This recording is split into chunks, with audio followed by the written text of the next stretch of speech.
नमस्कार, मैं हूं अखिलेश सिंह और आप देख रहे हैं हमारा विशेष कार्यक्रम खबरों की बात अखिलेश के साथ। इस विशेष कार्यक्रम में हम आपको बताते हैं कि आज कौन सी है बड़ी खबर और इन बड़ी खबरों के पीछे कौन से छिपे हैं बड़े राज और इन सब के पीछे कौन सी है बड़ी वजह।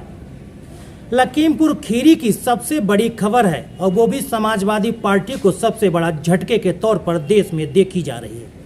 इतना ही नहीं, जो इंडिया गठबंधन बना है कांग्रेस की अगुवाई में, जिसमें सपा समेत तमाम पार्टियां शामिल हैं, उसमें भी एक विवाद के तौर पर देखा जा रहा है।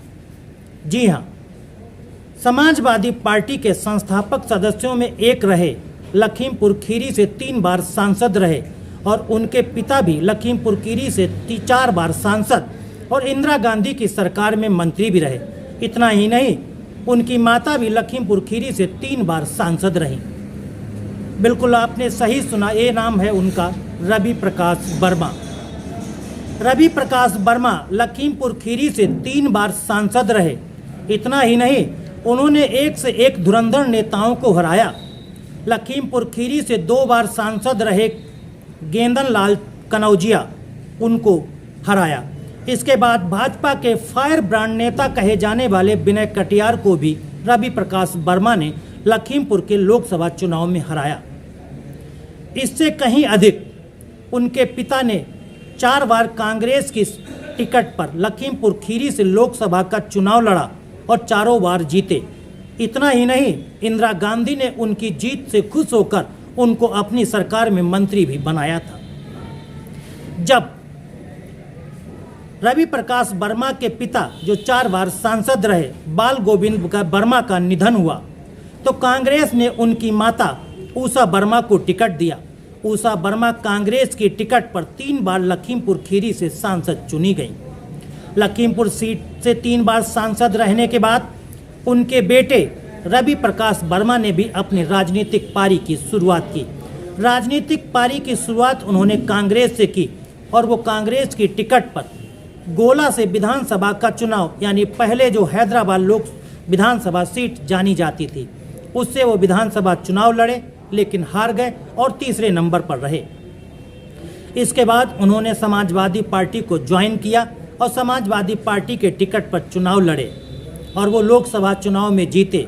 इसके बाद उन्होंने समाजवादी पार्टी से लगातार 3 बार लखीमपुर से जीत दर्ज की। उसके बाद वो 2014 में भाजपा नेता और भाजपा की टिकट पर लोकसभा चुनाव लड़ने वाले अजय मिश्रा टेनी से हार गए। इसके अलावा 2004 में कांग्रेस से जफर अली नकवी के सामने भी रवि प्रकाश वर्मा हार गए। 2019 के लोकसभा चुनाव में समाजवादी पार्टी ने रवि प्रकाश वर्मा की जगह उनकी बेटी डॉक्टर पूर्णी वर्मा को चुनाव लड़ाया। वो भी अजय मिश्रा टेनी से भाजपा के टिकट पर हार गई।